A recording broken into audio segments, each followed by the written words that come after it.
welcome to yet another edition of the talk show with Dynamic CIO. In today's episode, I have with me Lux Rao. Lux is the Solutions Director and Leader Digital Transformation Entity Limited India. Hello Lux, how are you doing? Hey Rahul, I'm doing well. How are you doing? I'm pretty okay. So Lux, before I start the conversation with you, it's a pleasure to have you with us on this talk show. There's an image floating around on social media these days asking people a question.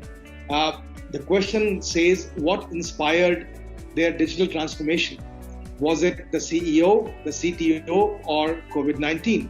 However, on a serious note, during the crisis, it seems not many organizations were found fully geared up or prepared to deliver digital experience to their customers, both internally and externally.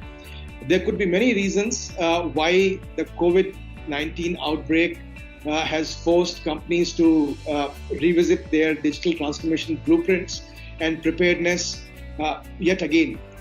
Let me ask you a few questions to cut the clutter and know what's the way forward. So the first question that I wanted to ask you was, boards and CEOs have begun asking what this massive external shock COVID-19 will mean for their digital transformation initiatives, especially large capital investments that have gone into the digital transformation. How do you assess the situation right now? Okay, thanks Rahul. Thanks for having me here on the show. It's a pleasure always being here talking to you. There is an undercurrent in the statement that you made. Like they say, there's actually an undercurrent of truth in every joke. Fact of the matter is that, a scenario like COVID, which was unprecedented, unplanned, is actually forcing organizations to think differently. To the point on actually, what's happening with the digital transformation initiatives, I would only say that, digital transformation will get accelerated now because we've seen that a crisis of this kind has not been handled very, very well by many enterprises. A lot of organizations have actually kind of choked. Some of them have actually been putting in a band-aid as a response or a resolution, trying to look at quick fixes and things like that. So a scenario of this kind is actually brought to bear a lot of the fallacies in terms of our planning. The best of the BCP, business continuity planning, has actually been laid asunder by this crisis. I would reckon that the big question that is there in everybody's mind, and also it even warrants a board level discussion, is the fact whether actually technology can really be the savior in a crisis of this kind.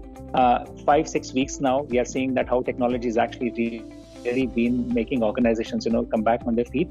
So I would reckon digital transformation as a large let's call it actually massive project, I think will actually come under a fair bit of scrutiny. It's those real outcome-based transformation initiatives that will actually get funding, that will also be seen by the C-suite and the board as things that they need to invest in. There are many cases, there are many stories that are actually doing the rounds in terms of how technology has saved the day for many enterprises, Rahul.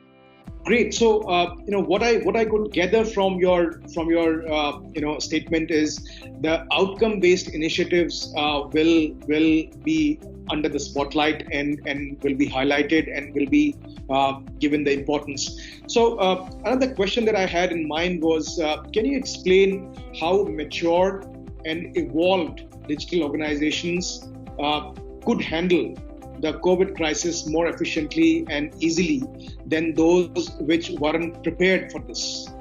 Yeah, good question there. And we've actually seen that, laid bare as we see many enterprises. Entities has actually been at the forefront of, enabling enterprises to actually, come back and, start running. We've seen that, some organizations have actually, handled it extremely well.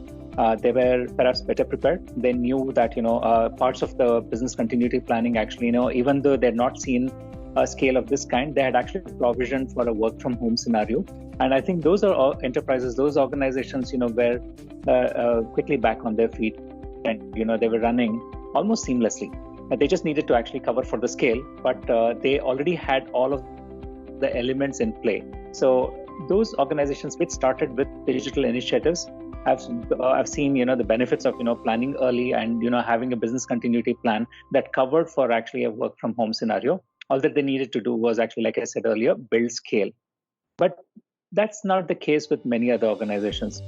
Many organizations have actually struggled. I think one of the things, and it will pan out as we see in the next few weeks and months, is that organizations have actually suddenly become vulnerable because the threat vectors have increased dramatically. You now have actually a very, very vast landscape of nodes. Think about it as actually work from home by many employees from their locations. That makes an enterprise vulnerable. Important point is, how does an enterprise build the same security posture, not from within the campus with actually maybe 10-15% work from home, but a massive 100% work from home kind of scenario. So cybersecurity is an important area, and I think many organizations are actually found wanting in that space. The second bit is actually about, how do organizations actually ensure that work is underway? Are teams able to, talk to each other? Are sales folks able to engage with clients? Is there enough collaboration platforms that the organization is invested in to, kind of surmount the challenges that has actually been put forth by COVID? So that's something that many enterprises are actually found wanting. But suffice it to say that everybody understands what it takes for them to be back up and running. And I'll talk a little more later when I talk about the kind of solutions that enterprises should be looking at when it comes to planning for a scenario of this kind in the future. Excellent. So two key points came out of your statement, which is organizations need to prepare better for their cybersecurity posture, and also ensure that they are fully collaborative and equipped to collaborate excellently while all of this is going on. So moving on to the next question, we are expecting many new business models to emerge in the post-COVID world, and also there's a fact that cash positions will remain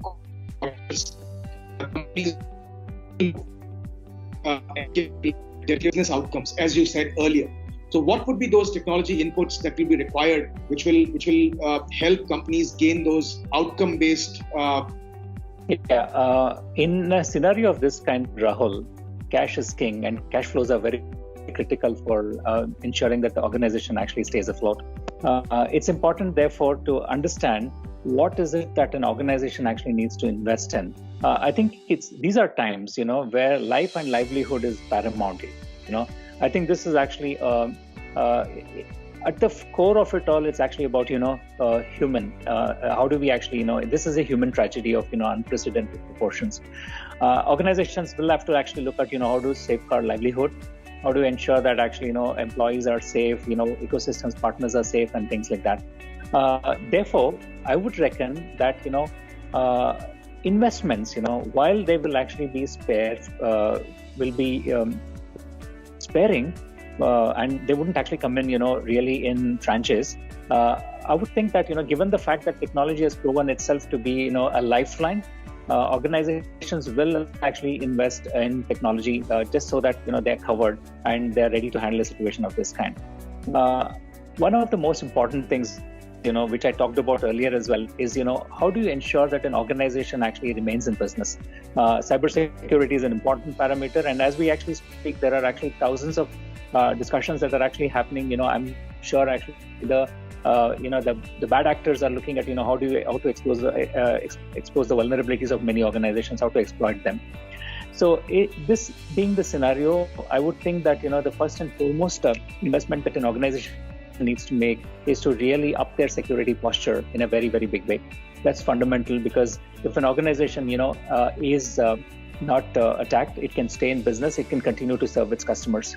The second thing is about making its employees work productively in an environment that is actually different from a campus kind of an environment.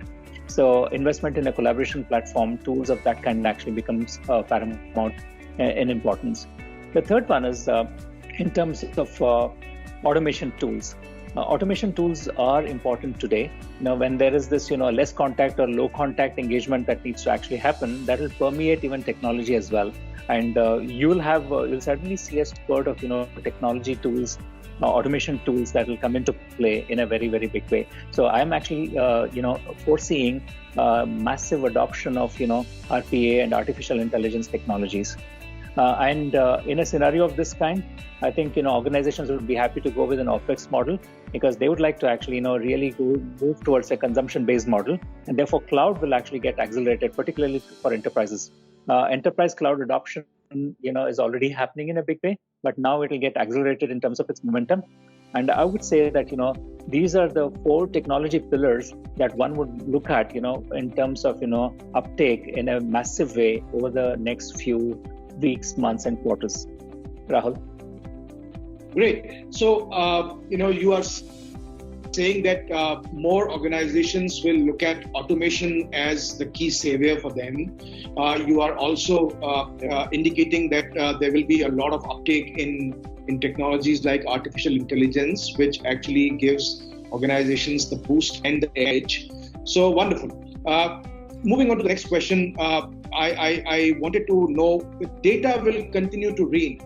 Organizations maximizing their data value is what I personally consider their business. What will be required to regain the customer confidence, which might have got shaken a little bit in these 45 to 50 odd days?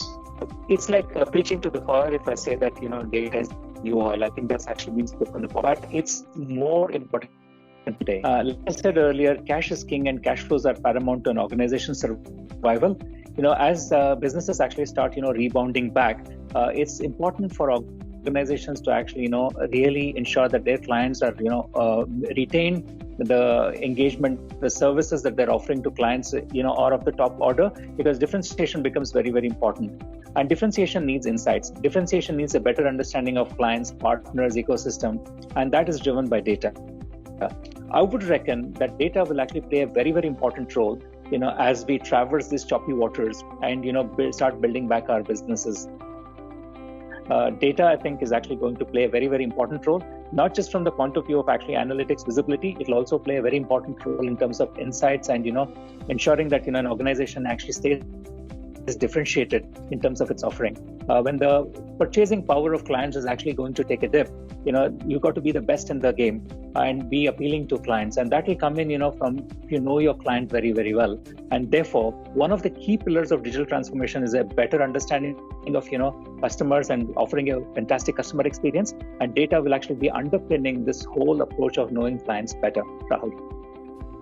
Great. So what I understood from what you said is that while the customers will be very cautious in spending money, it is imperative on the technology providers that they understand their requirements better and provide them with intelligence and more data-driven technologies. So moving on to my last question, Lux, how is in this whole scenario, while we are now trying to move out of the lockdown, how is NTT gearing up or is geared up to connect with its customers to solve their real-world challenges and problems and bring them out of certain grave challenges that they have been facing?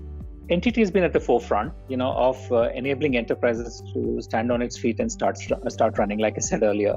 And we are following a 3R approach. The first R is, recovery. It's important for an organization to actually, start, engaging, get back on the grid, if you can call it that. The second part of it is rebound. Once actually the organization is back on grid, how do we actually, bring some semblance of normalcy to the entire engagement, be it employees, be it partners, be it clients, and what have you. The second R is therefore rebound. The third R is actually resilience. This pandemic has actually shown us a lot of things. Whatever level of preparedness that was actually there was still actually found wanting across many enterprises. And therefore, resilience becomes an important element. BCP plans, the way we know it, will actually go through a phenomenal amount of transformation, Rahul.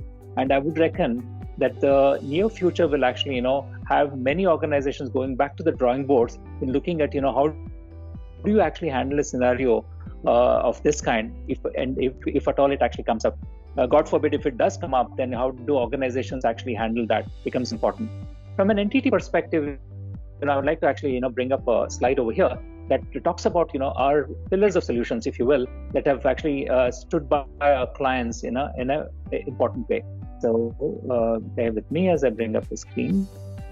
We called this entire, offering, as CARE, and CARE is an acronym for, Crisis Advisory and Response for Enterprises. Spread across 4 pillars. It actually, straddles the 2 spaces, which is about, the response, the immediate response, and the recovery, the rebound part of it. Here we're looking at, important solutions that I actually talked about, but I'm now making it granular and then tangible. The team collaboration solutions are essentially around, how do we actually have communication going? How do we ensure that, employees can talk to each other, they can talk to clients, they can talk to partners and things like that. So that's actually one pillar, which is about, collaboration. The second one is about seamless connect. How do you actually ensure that, contact centers are up in place, the call centers, agents can actually, connect with customers? How do you ensure that, there is no vulnerability that is there, when an access to an enterprise network actually happens, from the remote place? How do you keep it simple? Because you really don't have the luxury of, reaching out and, providing support. It has to be done remote, and therefore remote becomes actually very, very critical in terms of handling the seamless connect part of it. The third part of it is secure access. How do we actually handle the immense amount of load when 100% people are working from home? And how do we actually, ensure that there are encrypted channels, there is 2-factor authentication that's built in, so we know that, only bona fide devices are accessing the network, and there is no Trojan horse entry, or there are no malified actors that are actually coming in. And the last part of it is actually how do you track productivity? And as the organizations start actually, coming back to near normalcy, how do we actually make it near real? How do we ensure that the remote employees' productivity is tracked? How do we ensure that, the employees are actually, investing time and effort in what they're actually getting paid for? So these are the 4 pillars that have stood in good stead for our customers, our clients. And we have actually, anchored our entire strategy around these 4 pillars, Rahul. Great. I think wonderfully explained the emergency response kit in form of CARE. I think this is what the enterprises will require at all times if they have to prepare themselves for such a crisis in the future, and also to augment their efforts in the current crisis situation as well. Thank you, Lux. Thank you for talking to Dynamic CIO, and I wish you a good day. Thanks, Rahul. Always a pleasure. Wish you a good day too. Bye-bye. Thank you very much.